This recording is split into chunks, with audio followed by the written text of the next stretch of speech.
Welcome to Raise Nation Radio, the podcast for nonprofit movers, shakers, and change makers. We are here to fuel your passion with a daily dose of fundraising inspiration while keeping the conversations and connections from the annual Raise Conference alive all year long. Tune in for fresh perspectives, bold strategies, and the hottest trends lighting up the nonprofit world. Whether you're just starting out or a seasoned pro, buckle up. Each episode is packed with lively discussions, expert insights, and creative solutions to help you make an even bigger impact. Now get ready for another exciting episode. Please welcome your host from One Cause, Dawn Lego.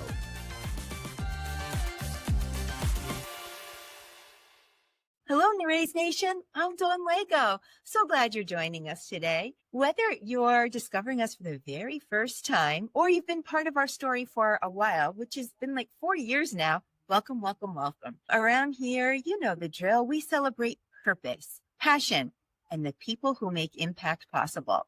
So get comfy and let's dive into this week's episode. And when I think about those three words, purpose, passion, and people, I do think of Chris Barlow. He's been with us before. He's from Beeline, and it's got a cool title. Hopefully you all remember, Customer Happiness Director. He's going to tell us all about it. Let me welcome him to the show. Chris, how are you? Welcome back to Raise Nation Radio. So good to connect with you again. Thank you so much, Dawn. I chose the title Customer Happiness Director probably because I'm a people pleaser, and I put that on my website as my strength and as my weakness because I love to really do my best to make sure that the people I'm working with, serving, whether it's customers or partners, are served well and happy. But sometimes, seeking to please someone or make them happy isn't necessarily what's best in the situation. So it's both a strength and a weakness. Oh, I see it just as a strength, though. I always have. It's such a pleasure to talk to you.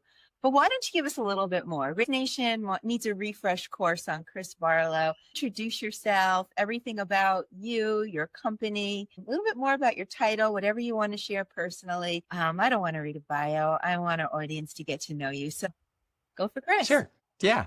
So I am Fort Collins, Colorado native. I lived in California for a while and started Beeline in 2016, focusing on digital marketing. And basically from the beginning have been working with nonprofits. I was hoping to do something, kind of purpose-driven as a teenager. I didn't really want to work in business, but I found myself after college just having to get a job. I just got married. And so I got a job in sales doing cold calling. And rather than hating it, I actually really liked it. And I had a great manager and worked at the company for a long time, but I knew it wasn't going to be the long-term thing. And so when I started this business, I just was kind of doing digital marketing and didn't know the direction it would go. But I helped a local nonprofit, just volunteered. I said, hey, can I just help you guys with your Google ad grant to get some experience under my belt and just get started? And they were like, yeah, that'd be great. We'd love for you to do that for free and help us. And that was just kind of like, that was the seed. And that got the ball rolling, and have been really focused entirely on nonprofits since 2020. And yeah, we help nonprofits with digital marketing, and in particularly the outcomes we want to help them with are growing the reach of their mission, helping them bring in more clients or those they can serve, growing their program awareness, and also helping them grow their donor base and nurture and cultivate relationships with donors. I love all that. Those are, all the things, all the buzzwords that our nonprofits are thinking about top of mind right now. So is it just you? Is it a one-man shop, or have you grown a little bit since the early days of Beeline? Yeah, I have several teams of people that I've been working with, contractors, for over 8 years, basically. So I definitely have a team, but no one else is full-time other than myself. Yeah, because I was going to ask you, what are some of the other titles that you got going on? Happiness Director. That was pretty cool. That stood out to me then. And it was a nice reminder when we just chatted a few moments ago. So cool title, very creative thinking. And if that's what Beeline is all about, I'm in. I'm glad that we had you come back and join us again, because I kind of want to pick your brain a little bit, if I may, just about recurring gifts. I think that's top of mind, really. If we could align with a donor and establish that relationship and the loyalty and bring them in, on a recurring monthly basis or whatever that recurring is, that would just really benefit a lot of what's troubling, nonprofits with churn and the cost of acquisition and just sustainability, right? It really just solves a lot of problems. Not that you could set it and forget it. That, of course, that's not what we're saying, but it is just so important to have a plan. So talk to us. Why is it important? How do we get there? What can we do? All the things, Chris, because I know that you have a lot of thoughts on this topic. Yeah. Well, I think it's obvious to you as a nonprofit leader. It's obvious to us, to everyone in the industry, that not only is there a lot of challenges, funding challenges from traditional sources like grants and government and et cetera, but there's also a generosity challenge right now. And it looks like, if you look at the data year after year, generosity is generally going down. There might be more donors who are giving larger amounts, but there are overall less donors. And over the last several years, donor retention for one-time donors has hovered around 44-45%, which to me is kind of crazy, because that means we can put in a ton of effort to bring in new donors, and we're going to lose more than half of them. And if we can just keep them, then we're gonna actually grow, and our acquisition efforts will help us become sustainable and even grow. So one-time donor retention being at less than 50%, monthly donor retention, the numbers show, is actually double that. It's around 90%.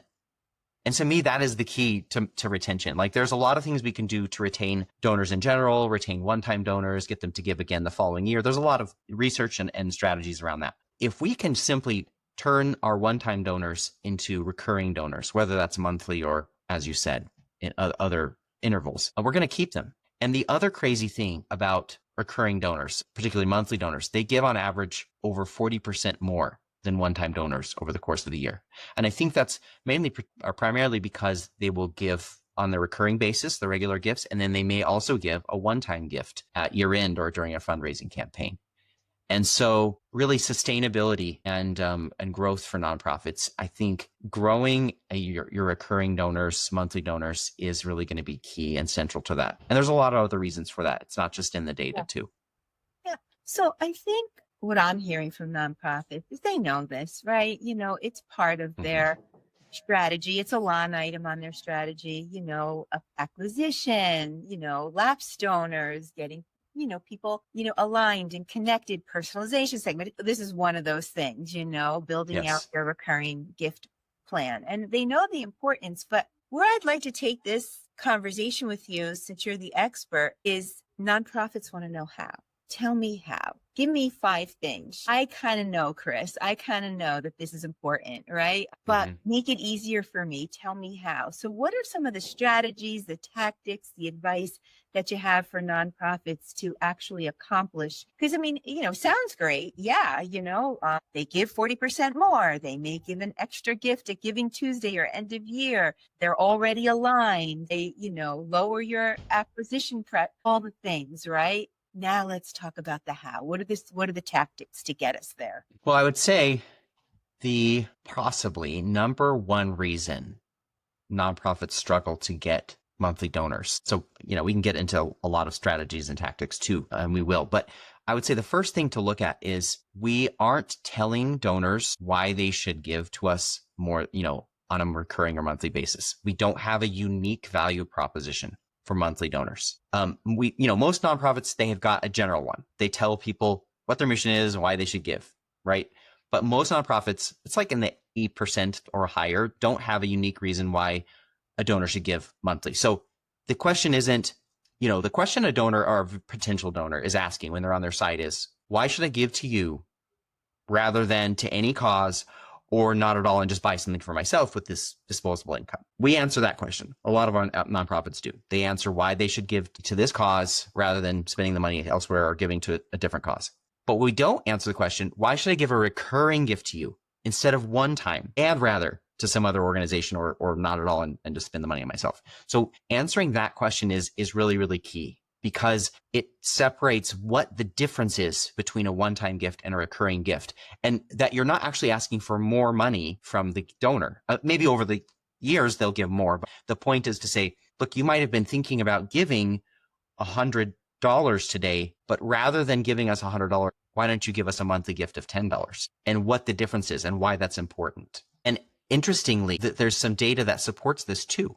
some experiments I found that companies have done. In one experiment, they added a single sentence on the donation page, just simply saying why the person should consider giving a monthly gift instead of the one-time gift. Having that sentence there saying specifically why a recurring gift was going to be more impactful or meaningful, it increased monthly donations on that page by 400. And in another experiment, they removed that monthly donor value proposition just to see what would happen. And it decreased overall donation conversions by 40%. So telling people, here's why it's important. Here's why you should consider giving to us on a recurring basis rather than once, is actually answering the question in the donor's mind. Because if we don't specify that, all the donor is seeing or potential donor is seeing is, well, I can give once or I can give monthly. And it feels like we're just asking them to give more money instead of saying, here's what the impact of giving a recurring gift, even if you're giving us the same amount over the course of a year. I have so many questions. I hope we can get to them all.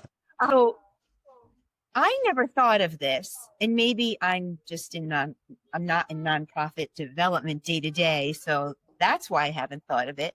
But are you saying that it's just as impactful? Like, you can talk to a donor, maybe they just made a one-time gift of $100, and then a strategy could be go for more and say, oh, thank you for the $100. Would you like to become a recurring donor? It's one way to approach it. Or you can say, hello, donor. Oh, you want to give $100? Thank you. Instead of giving $100 today, would you like to break that up in, $20 a month or $10 a month?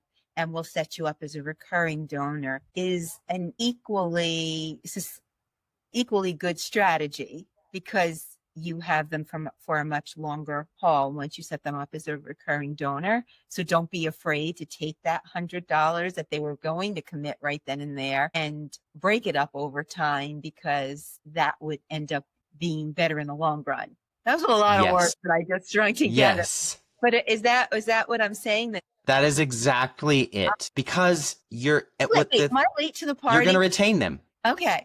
You're going to retain them. And after, am I late to the party? No, I don't think so. In my experience as a donor myself, looking at a donation form, most of them nowadays, or just looking at the various platforms, they're getting better now. But when you see the donation form, it'll say it might default to monthly gift or might default to one time, whatever. But a lot of times they keep the amount the same. And if you have the form, like they put in their one time gift, and if the form says, would you rather change this to a monthly gift of $10 or $15 or $20? What's interesting about that is it creates some cognitive dissonance in the donor. Like, wait, you don't want $100 right now. You want less, but you want it as a monthly. Why is that? And if we have the answer to that question right there on the form, next to the form, then we can say, look, when we can plan, when you join as a monthly donor as part of our community, you are an owner in this mission. And what we need are not people who give us a gift. We don't need gifts. We need people who own this mission.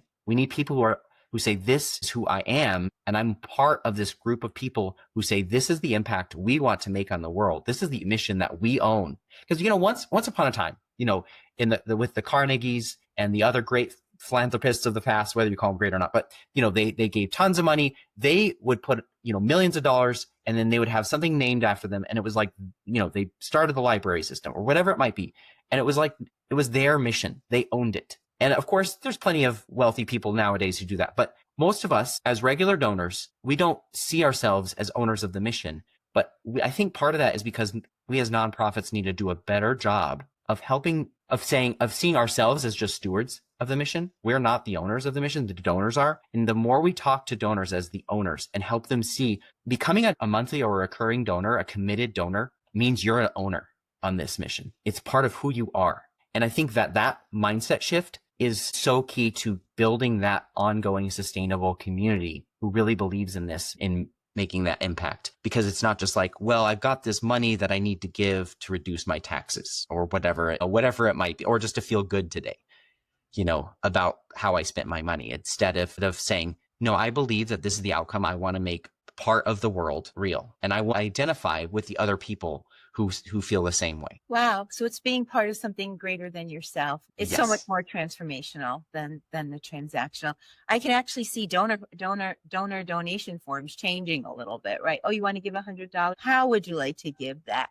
As a one-time fee, or as a, just drilling down. But I know that we also don't want to create friction or extra clicks in the process. So lots to think about there. I want to circle back to the value proposition. So let's dive a little bit deeper. I think you alluded to it a little bit, and starting with you want to bring them into the mission and make them accountable and feel that ownership. So how else does that value proposition change, or should it change to attract monthly donors? Well, so thinking about, first of all, understanding, well, it's more than just, that sense of identity and ownership. That's obviously a reason we can tell donors why they would want to give. But if we're making a really strong, whether it's internally, we're understanding it for our marketing or fundraising teams, or we're communicating it in our communication emails or pages, knowing, okay, here are the reasons why we want monthly donors. Look, if we have that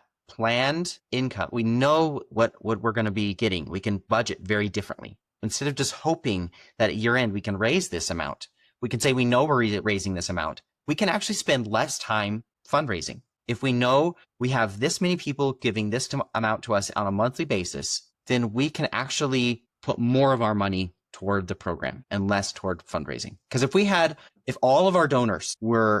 retain 90% of all of our donors, then we have to do a whole lot less work recouping new donors over the year. And we have a lot better projection into the future. And so again, we can plan differently. We can budget differently. Our spend can be very different. We can be ready for when the emergency strikes and we have the resources already in place to adapt and respond, rather than putting out an urgent request for funds for something, because again, we have these monthly donors who are committed and we know what's coming in.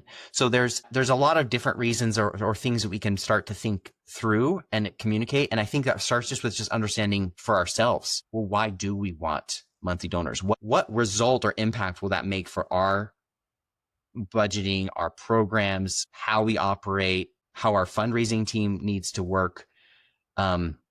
It is, and communicating that with our donors. Again, because if they're the owners, it's saying, look, this is actually in your best interest to give monthly rather than once. Here's why. I mean, even in talking to the donor and saying, look, it's more convenient for you. You don't have to remember to give. Like, if you want to keep giving to our mission every year, it's more convenient if you just set it as a monthly thing. Or if you want to build a habit in your life, it's really hard to start a new habit. Well, you can make it easy by just doing it as an automated recurring or monthly gift. So there's some, things that, and even in the personal interest of the donors, personal convenience too. Yeah. That we can point out. I almost see like a countdown clock on the, on a website saying, we're looking to partner with, 100 monthly donors this month. We're at 57, can you make it 58? Can you be part of it? Almost think of it as, thermometer based, goal based, and how many monthly donors. I mean, if I was going to give and I was budgeted and I was aligned to a mission, I would be very happy to have a fixed, amount and just know that it was being taken care of. I love what you're saying. How does Beeline help though with digital marketing strategies? How do you fold into this communication and marketing and promotion of this fundraising approach to help your nonprofit customers and clients? Well, we start with working on the value proposition, because again, most organizations don't have that. And the best way I think to develop one that gets a response is by actively listening, because we're not the experts on why our donors give. Our donors are. And so one way the really practical way that you can do this, and we did this with one of our organizations at the end of 2024, was by putting a post-donation survey, year-end survey after a donor completed the donation. We asked them several questions, but one of the main questions we asked is, why did you choose to give today? And for that particular client, they gathered all the responses, and the key underlying message was that the donor had been personally transformed and wanted to pass it on. And that, that doesn't apply to every mission, but for them, that's what the response was. And so that's what we need. That's how we used that understanding, and we used some of the language that people put in the post-donation survey about why they chose to give. We used some of the feelings and emotions that came through that question, and we put that on our monthly donor donation page. And so when we were communicating to new potential monthly donors, we were using the language that our donors had actually used themselves. And so doing that, a post-donation survey, emails where we're asking people to reply to say, why is this mission important to you? Why are you current monthly donor? Like that's a great place to start with people who already give on a regular basis. And then, so using that to refine and create our value proposition, and also in our communications about when we're telling people about our monthly giving programs, letting them identify with our other monthly donors by sharing testimonials about why they're part of it. Yeah. So we help orgs with that. We help with the active listening piece and how do we implement that? How do we, and the email communication piece, how do we tell people about this and help them start to identify and tell stories about it? And what's the best timing for that? So you still have to nurture monthly donors, right? That's a critical piece. You can't just say, okay, we got you in for $10, $20, $100 a month, whatever it is, and then set it and forget it, right? They still need, I'm calling it a nurture campaign, but they still need communication and continuing impact stories. And so take us through that approach, because once you have that secure, you don't want to lose it, right? So how difficult is it to maintain, and what do you need to do to keep that pool of funds? I think one of the most important things is to obviously segment your monthly donors out from the rest of your audience and continually be thanking them. Do not send them the same appeals and campaigns that you send your other donors. When you do send them another appeal, like a one-time request or a specific campaign, then you've got to, you've thought through it. You're not just including them by default. Yeah, you're just building a community of people who own the mission. And I think that keeping that in mind differently. Yes, you're talking to them differently. And I think that mindset will help, like as long as you can do so on the technology piece and keep them separate from your other main communications and say, okay, we send our monthly donors our impact stories and our updates and our other things that we send everyone else, but we don't send them our appeals and we don't send them other things that aren't as applicable to them. And we're sending them more, maybe something special. Some organizations, a lot of nonprofits will do like a special email for their monthly donors or an update call or other things like that. And you can consider all those kinds of options. But the point is, they need to be thanked regularly, and you don't want to be appealing to them until it's really strategic. So my mind is spinning. As you're talking, I'm going through, we know as nonprofits that we have to run our missions like a business, right? So if you have this monthly or recurring gifts, treat them almost like your VIPs, give them early access maybe to an event that you might be having, or a special discount to your event, or keep them motivated to being part of this special group of mission owners, if you will. So yeah, as you're talking, my mind is spinning. I think these are all great light bulbs that are going off and things that we can do. I know that when I'm a regular customer of a particular brand, I get rewards, all the time. I get value in my membership, if you will. So it's almost like a membership. That's what came to mind as you were talking. Yeah. Well, and public radio has been doing this really well for years. They have huge amounts of money that they have to raise, and they don't really tell people this is the total we need to raise, because when you think I could join as a yearly member for $30 a year or whatever amount they're asking for, it doesn't feel like that's going to be impactful. And this kind of goes back to something you were saying earlier. Public radio will say, this is the number of new members we want to raise in the next hour. They break it down by the hour and they say, we need 10 new people to join this hour. And so to yourself, it's like, I could be one of the 10. That's a meaningful result. And again, they're looking for people who are members, the language they use. If you ever, I grew up listening to, driving the car, you hear the radio. Sometimes we have public radio on. So I remember these things because you'd hear them every year. They do those drives, and they talked about the members very differently. They say, this is what you want to have real in the world. They don't talk about the donation amount. They don't talk about, they talk about, who are you? Do you love this? Do you want this to be continue in the world? And so we can do the same kinds of things, like breaking down our goals, saying, like, if we want to have a countdown timer, then it needs to be tied to a real goal. And I think we can, if we can say, look, whatever part of the year, let's say it's January, say we want to get this many new monthly donors for 2026. And here's why. Because if we have this many new monthly donors by the end of January, then that means this for our outcomes and our programs and our impact and our plans for 2026. We can both accomplish the short-term goals we have right now, and we can start planning for and make reality by the end of 2026 this other plan or desire or vision, because we have this many new monthly donors. And so you can have those kinds of deadlines because it can help you plan differently, especially because you're not talking about a one-time gift. You're talking about an ongoing one. Yeah. Well, I'm looking at monthly gifts so differently now, or recurring gifts, just so differently, and all the opportunities there. I think before this episode, in talking to you, I just thought it as a part of the transaction process, right? They're giving, okay, another little question, do you want to be recurring? Yes or no? All right, let's move on with the transaction. But no, there really is a story, a strategy, and a community that you can build. And if that leads to sustainability, why not, right? Well, I wish we had so much, more time to talk. And I know that you could talk about so many different things, but this was just so refreshing. And I think gave us a new lens. We shouldn't be myopic when we're talking about recurring gifts. It certainly gives us a new lens. I do want to wrap up with, if you were a billboard, I've asked this to a couple of people. If you were a billboard, Chris, right? You're a billboard on Times Square. What's your message to nonprofits? What do you want them to know? They're driving by or walking by or getting in and out of their Uber and they're looking at this billboard. What's your message for them? My message would be, if you want to attract new donors, then seek to serve them with the same heart and values that you serve your mission, and help them, give them a taste of your mission. Seek to serve. That's what's going up on our billboard. Seek to serve.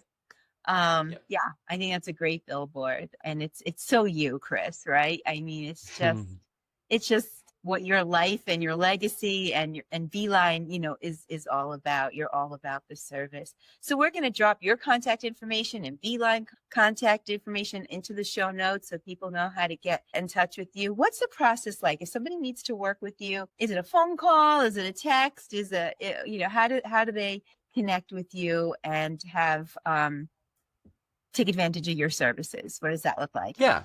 You can email me directly if you're a listener at chris@yourbeeline.com. So Beeline, as you imagine how it's spelled. So yourbeeline.com, chris@yourbeeline. Or you can go to our website, yourbeeline.com, and go to the contact page. And then there's an email and a calendar booking that you can set up a call.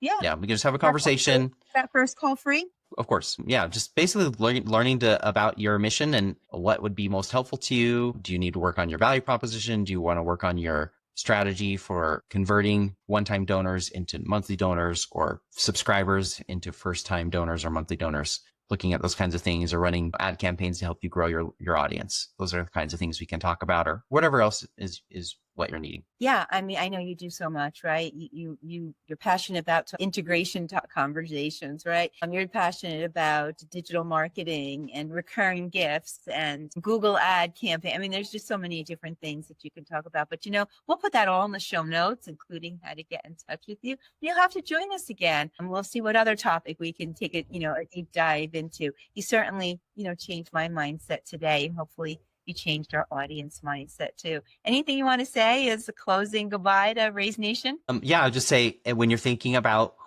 how you're communicating with people and encouraging them to become monthly donors, I think Seth Godin has a really good quote, and that's apt for this. And that's, people like us do things like this. And so you're helping your donors to say, I'm like your other monthly donors, and I want to do this too. I want to be part of this. Yeah. Nobody wants to be solo, right? We don't want to drive in the car with somebody else. So I love that. That's a great quote.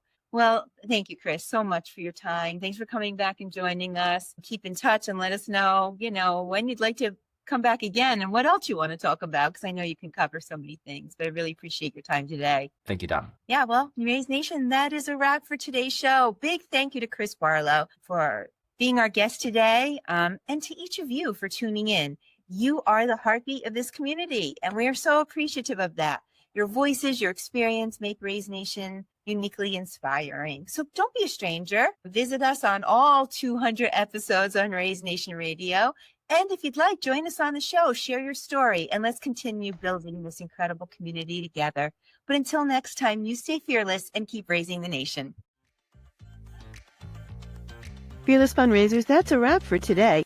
A heartfelt thank you to our guests for sharing their stories, insights, and expertise. And to you, our fantastic audience, for everything you do to build brighter tomorrows in our communities. We hope today's content inspires you to amplify your mission and grow your impact. Don't forget to join us for new episodes every Thursday, wherever you listen to your podcasts, or catch us on YouTube and on demand at onecause.com. And before we go, we'd love your help in growing this podcast. If you enjoyed today's episode, please like, follow, and subscribe to Raise Nation Radio. Share it with a friend, and please leave us a review so we can continue delivering content that inspires and empowers. Raise Nation Radio is produced in partnership with One Cause, your go-to for digital fundraising solutions that connect nonprofits with their donors and drive results. Visit onecause.com or scan the QR code to schedule a one-to-one with their fundraising experts and explore the latest tools and innovations to help you reach more and raise more. Plus, be sure to check out their extensive catalog of free resources to support your mission. All the links are in the show notes. Raise Nation Radio is inspired by the annual Raise Conference, presented by One Cause. We'd love to see you in person at the next Raise event in September. It's a 2-day experience featuring over 35 CFRE accredited sessions, dynamic speakers, and the latest innovations from our sponsor pavilion, and priceless networking opportunities. And while you're there, don't miss the Fearless Fundraiser Party. It's where memories are made and lifelong friendships are formed. Secure your spot today at onecause.com/raise. The link is also in the show notes. Until next time, thank you for tuning in, and as always, stay fearless.